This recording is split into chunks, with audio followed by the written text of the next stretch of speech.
Good morning, જય શ્રી કૃષ્ણ મિત્રો. આજે શનિવાર છે, હનુમાન દાદાનો વાર અને રજા છે આપણે.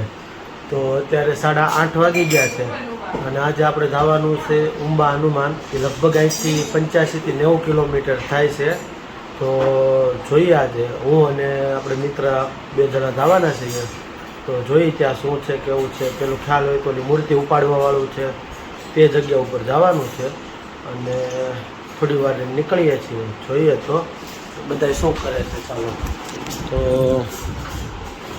ભાભી કામ કરે છે. Good morning.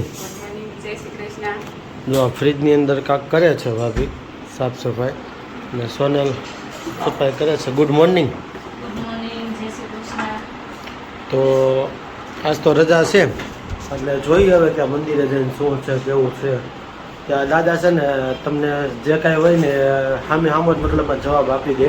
તમે પૂછો એટલે મૂર્તિ ઓછી થાય એમ કહો તો જો તમારું કામ થવાનું હોય તો મૂર્તિ ઊંચી થાય છે, ના થવાનું હોય તો મૂર્તિ ઓછી ન થાય. એવી રીતના કાંઈક ત્યાં છે, જઈને જોઈએ અને તમને બધું બતાવું. વિડીયો આજ છેલ્લે સુધી જોજો. તો અત્યારે છે ને લગભગ અમે 1 કલાક ઉપર થયું છે, 1.5 કલાક જેવું, અને ટ્રાફિકનો કાંઈ નથી બહુ. રસ્તાનો નજારો 1 નંબર છે, તમે જોવો.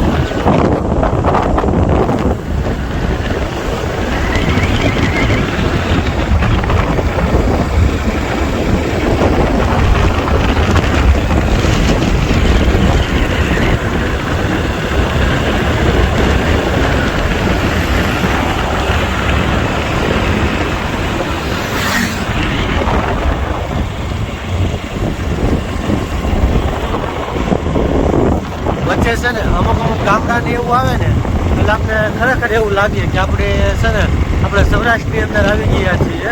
એ ટાઈપનું જ વ્યૂ આવે.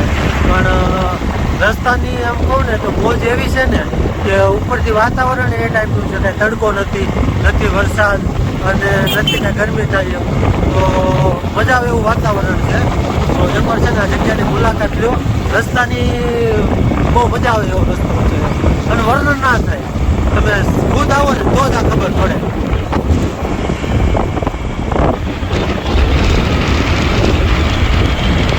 જો આ બાજુની સાઈડ કેટલો મસ્ત આમ ડુંગર જેવો વ્યૂ આવે છે. આ બાજુની સાઈડ આમ તો દૂર દૂર ડુંગર દેખાય છે. તો આમ હિલ સ્ટેશન જેવું પણ એક બાજુ ફીલ થાય. બે બાજુ મસ્ત લીલોતરી છે. આગળ સીધો રસ્તો છે, કાંઈ ટ્રાફિક ના હોય. આ બાજુ થોડુંક આમ ટેકરા જેવું દેખાય. મસ્ત ફીલ થાય છે. આવા ખુલ્લા રસ્તાની મજા, આટલું મસ્ત વાતાવરણ, એટલે આમાં કાંઈ ઘટે નહીં. અને દાદાના દર્શન કરવાના હોય આમાં.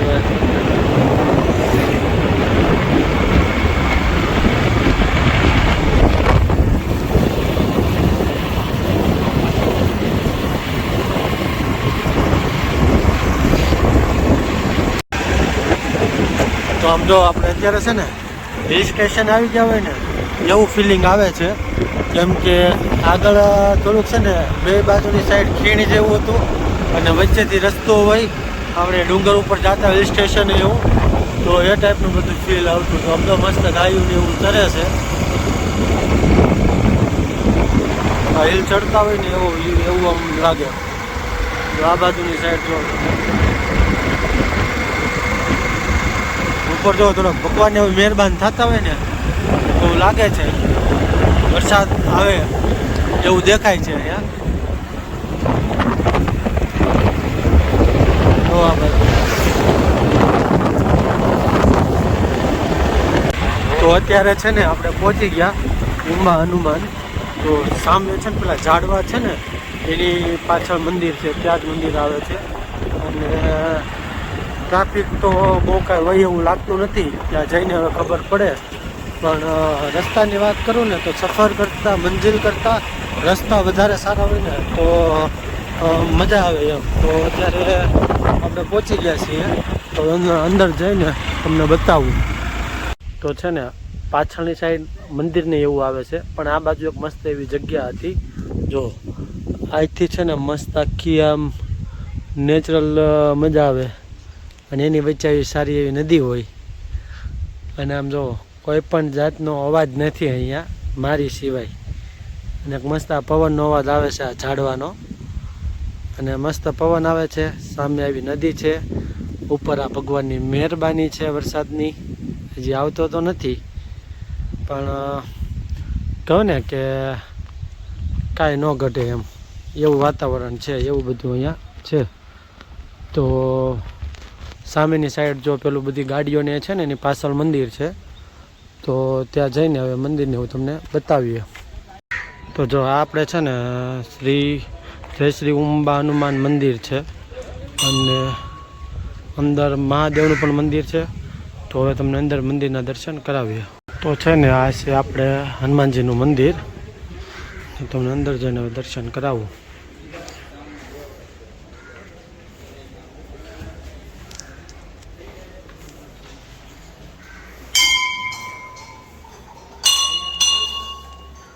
જય ઉંબા હનુમાનજી મહારાજ. આ છે આપણે હનુમાનજી દાદાનું મંદિર. તો આપણે આ મંદિર છે ને રામ, લક્ષ્મણ ને જાનકી માતા છે અહીંયા. તો આ બાજુમાં છે રામ ભગવાન છે, લક્ષ્મણ છે અને જાનકી માતા છે. તો આ બાજુમાં મંદિર છે. તો છે ને અમે અંદર પગે લાગી લીધું, હનુમાનજી દાદાને પૂછી લીધું, પણ ત્યાં શૂટિંગ કરવાની મનાઈ છે. એટલે શૂટિંગ તો નથી હવે લેવા દેતા. પહેલાં લેવા દેતા હતા, હવે શૂટિંગ નથી લેવા દેતા. પણ ત્યાં આપણે આવો ને તો સૌપ્રથમ તો સાચા દિલથી હનુમાન દાદાને જો માનતા હોય ને તો જ આવવાનું, બાકી તમને જવાબ નહીં મળે. આવીને પહેલાં હનુમાન દાદાને પગે લાગીએ ને, હનુમાન દાદાની મૂર્તિમાં પહેલાં ત્યાં આપણે માનતા કરી લેવાની કે ભાઈ આ વસ્તુ આ ને તેમ ને, મતલબમાં કે જે કાંઈ તમારી મનોકામના હોય કે જે તમારે સવાલ પૂછવાના હોય, તો આવીને પહેલાં હનુમાન દાદાને પગે લાગીએ આપણે ને હનુમાન દાદાને સવાલ પૂછી લેવાના. ત્યારબાદ પછી આપણે જે મૂર્તિ પાછળની સાઈડ ઉપાડવાની છે ને, ત્યાં લાઇનમાં બેસીને જ્યારે આપણો વારો આવે ને ત્યારે પહેલાં સૌપ્રથમ મૂર્તિ ઉપાડીને ચેક કરવાનું કે મૂર્તિ ઊંચી થાય છે કે નહીં. ત્યારે કોઈ પેલા પ્રશ્નનો જવાબ નહીં પૂછવાનો, પહેલાં ખાલી મૂર્તિ ઉપાડીને ચેક કરી લેવાનું, એટલે મૂર્તિ ઊંચી થાય. પછી તમારે એકવાર એવું પૂછવાનું કે આ જે મેં કામ કીધું છે એ કામ થઈ જાય તો મૂર્તિ ઊંચી નહીં થાય. એટલે જો તમારું કામ થવાનું હોય તો એ મૂર્તિ ઊંચી નહીં થાય, અને કામ ન થવાનું હોય તો મૂર્તિ ઊંચી થઈ જાય. અને પછી બીજી વાર પાછું એનું કન્ફર્મ કરવાનું કે જે કામ થવાનું હોય તો મૂર્તિ ઊંચી થાય, અને ના થવાનું હોય તો મૂર્તિ ઊંચી નહીં થાય. એટલે તમને બે બાજુ અલગ અલગ બતાવે. જો તમે એમ કહો કામ થાય ત્યારે મૂર્તિ ઊંચી ન થવી જોઈએ, તો જો મૂર્તિ ઊંચી ન થાય તો એ તમારું કામ થઈ જાય. અને બીજી વાર એનો સવાલ એવી રીતના કરવાનો કે એ કામ થવાનું હોય તો મૂર્તિ ઊંચી થાય, તો જો તમારું કામ થઈ જવાનું હોય તો મૂર્તિ ઊંચી થાય. પણ અત્યારે કળયુગની અંદર કહું ને તો સાક્ષાત આપણે પ્રશ્નના જવાબ મળી ગયા અહીંયાથી. અને એવું કાંઈ તો અહીંયા છે નહીં, કેમ કે ગણપતિ દાદાની મૂર્તિ છે ને એ મૂર્તિ પહેલાં તમારે ઊંચી કરીને ચેક કરી લેવાની, અને પછી એની મૂર્તિને પછી તમારે પ્રશ્ન પૂછીને કરવાનું. તો બેની અંદર બહુ ફરક પડે છે.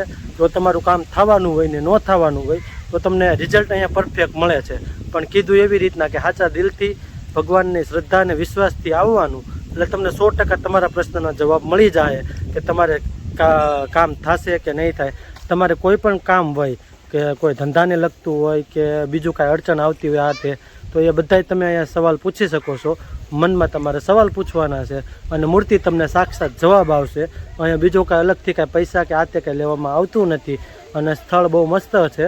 સુરતથી લગભગ 85 કિલોમીટરના અંતરે આવેલું છે. એટલે સુરતથી લગભગ 2 કલાકનો રસ્તો છે. તો એકવાર અવશ્ય અહીંયા તમે આવજો અને મજા આવે એવું છે. જો સામે મંદિર હતું એમ. રસ્તામાં મસ્ત નદી આવી ગઈ તો ઘડીક ઊભા રહી ગયા.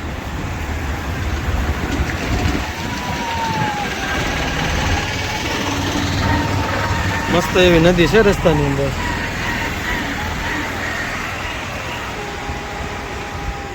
આમ જાય છે. પછી તો અત્યારે છે ને 5 વાગી ગયા.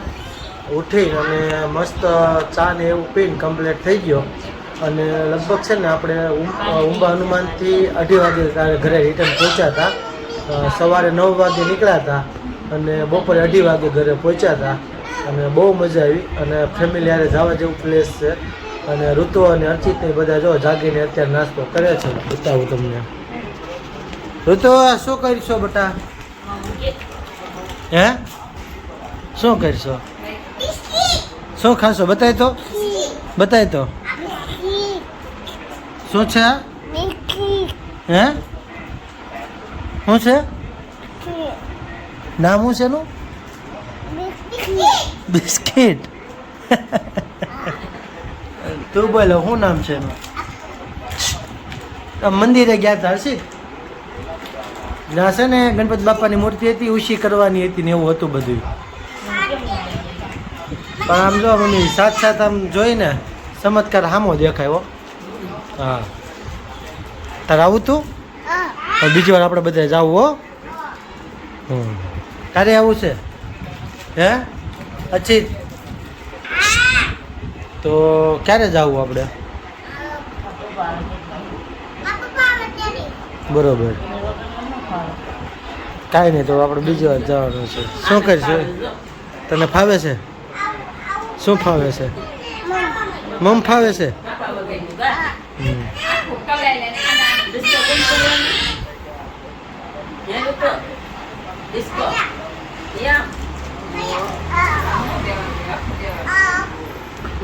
કાંઈ નહીં ચાલો તો હવે લગભગ તો સાંજે મળશું ડાયરેક્ટ જમવા ટાઈમે જોઈએ તો અત્યારે 7 વાગી ગયા છે અને આ જો આને હક નથી થતું અને જમવાનું હવે તૈયાર થવા માંડ્યું છે શું કહેતો હતો તું ભાઈ કેમ બોલવાનું હોય ફોન કેમ રાખવાનો હોય